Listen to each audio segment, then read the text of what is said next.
Hi, this is Scott Garibay, and today we're going to talk about Dungeons and Dragons and the candidate for D&D killer, right? So the OSR and the Indie are desperately looking for a D&D killer, and I think MCDM is the third one that comes out in 2023, and because of the OGL crisis that happened at the beginning of 2023, this desire, this demand for a Dungeons and Dragons killer is very imminent, right? Like, it's very prominent. It's really important to the community, and it's particularly important to the OSR and the Indie now because 2023 was the worst embarrassment for both the OSR and the Indie ever. And the reason why was there was always this, the OSR and Indies have always propped up this idea that,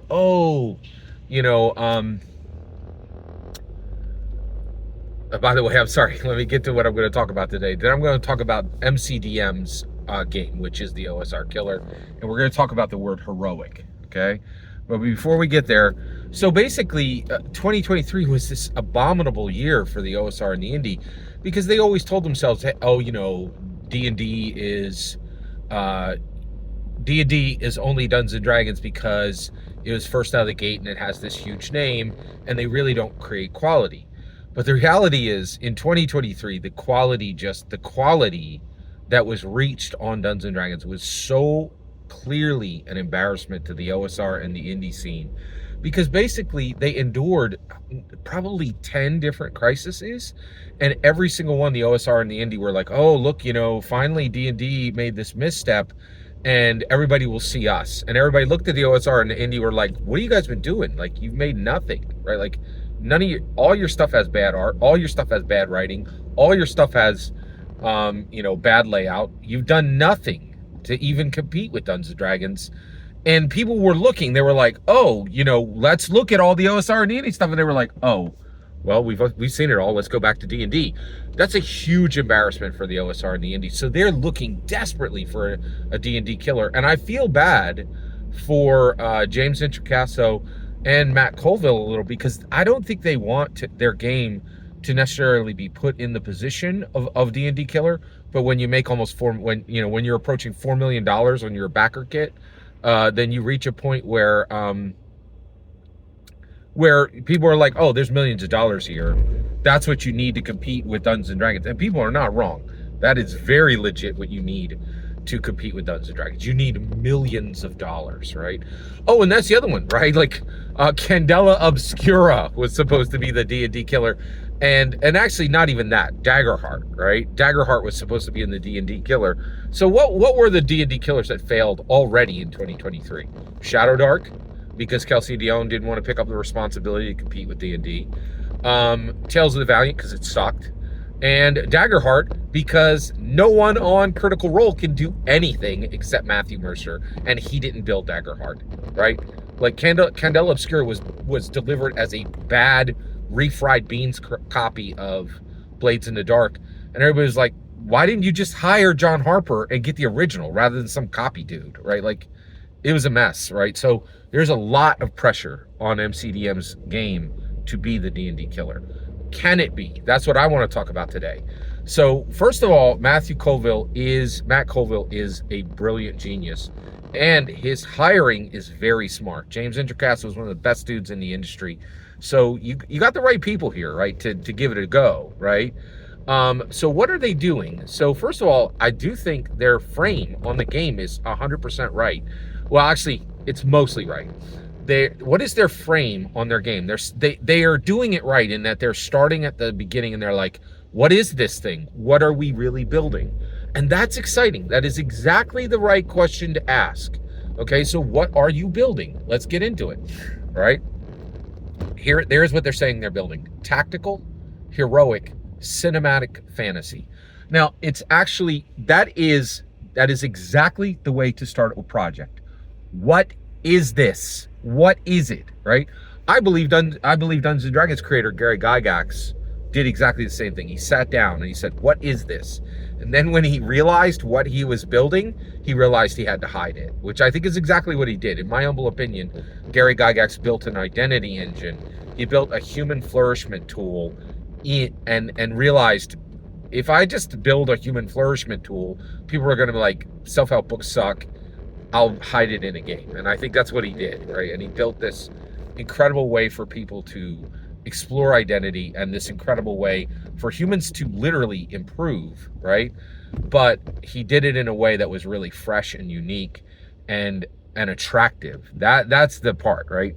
So I really think Matt Colville's got the good idea, right? Now, first of all, I've already done an entire video on tactical and cinematic, and I don't believe that can be done. I actually think only one game in the world has ever created a tactical cinematic world, and people rejected it wholeheartedly. It was thoroughly rejected. Nobody plays it, right? So let's talk about one word: heroic. And the reason why I'm talking about this today is I very much respect Matt Colville's attempt to do what he's doing, but I'm positive he is going to fail. Positive, right? And I want to break it down now. And actually, you know what? I'm even going to break it down so that he has a possibility of seeing it and fixing the problem, right? So first of all, why? So second, so two of his 4 words already are a problem. Tactical and cinematic don't mix. Your game's tactical and it takes 4 hours to finish a combat, or it's cinematic and then it runs very quickly, right? But people think it's a story game, like a PBTA game, and people don't like that, right? So mixing those two is virtually impossible, okay? Now, I do think he has a 1% chance of succeeding, right? He's a smart guy. He's got James Intercasso. Oh, you know what? He's got 2%. He's got a 1 in 50 chance of making a tactical cinematic game. Can he make a heroic game? No, absolutely not, right? All his words are problematic, right? We're gonna deal with them one at a time here, or actually the first time when we dealt with the first 2 together. Now we're gonna deal with heroic, right? Why can Matt Colville not create a heroic game? Because he's an atheist or an agnostic, right? Now I follow him on Twitter for years, right? And I can tell you right now, he said a few things that told me that guy's not a Christian, right? No Christian would ever say that. Many years ago, he did a tweet, and I was like, that's not a Christian. Or or it was just like, okay. And if you look at his content, like you could smell Christians a mile away. He's got a few flags that are like Christians. We don't curse. That's one of the. You can almost always tell Christians because we don't curse, right? Like we just don't curse if we're not angry. And that's the other thing is, you want to tell a non-Christian, somebody who curses when they're not angry. That's like, no Christian does that. It's just you ever see it, like, because we go to church and like we read the Bible. You can't do it, right? So he's not a Christian, which means he's an atheist and an agnostic, which means I already know where he's coming from. Oh, let's get rid of alignment. There's no alignment on this sheet. Well, guess what? If there's no alignment, there's no heroism, right? You can't tell. You don't know the difference between a hero and a villain if you don't know the difference between right and wrong. And I can tell you, as an atheist and agnostic, Matt Colville has no idea what's right or wrong. He's relativist, just like the rest of the world, right? So he literally can't create a hero because he don't know what a hero is, right? And this is why every script you see coming out of Hollywood, right? Every script you see coming out of video games, right, are anti-heroes, because they literally don't even know how to construct a hero, right? So the reality is, the second, so tactical and cinematic are juxtaposed. That's going to be a problem for him. And the next one is heroic, right? Can he make a heroic game? And the answer is absolutely not, right? He doesn't sign on to alignment, right? He doesn't understand and he doesn't really understand why alignment was in Dungeons & Dragons. Alignment was put into Dungeons & Dragons for one extremely powerful, useful, meaningful reason: to be a mirror to each and every one of us.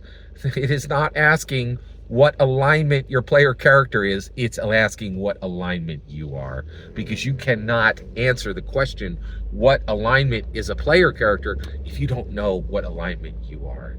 And I'll tell you right now, you can start D&D when you're 12. Can you imagine being a 12-year-old person, a boy or girl, and it's saying, hey, are you good or are you evil? Can you imagine the magnitude of that, right? And it's there for a very distinct reason. And here's the thing: as an atheist or agnostic, Matt Colville has never asked that question of himself. He doesn't believe in evil or good, which means he doesn't even understand the definition of a hero. So he can't make a heroic game. MCDM, right? Like, coming up on $4 million of backer kit money, right? But D&D killer? Absolutely not. He's stuck, man. He is jammed to the wall, right? Every word that is that the table is a leg that the table, every word, you know, tactical, heroic, cinematic fantasy. It's 4 legs on a table, right? And every single leg has a problem, right? And heroic has a very distinct problem. Every single word you just heard is my humble opinion. What's important is when I get to hear your humble opinion. When you get in the comments and send your traffic, please consider liking, subscribing, and have a wonderful millennium.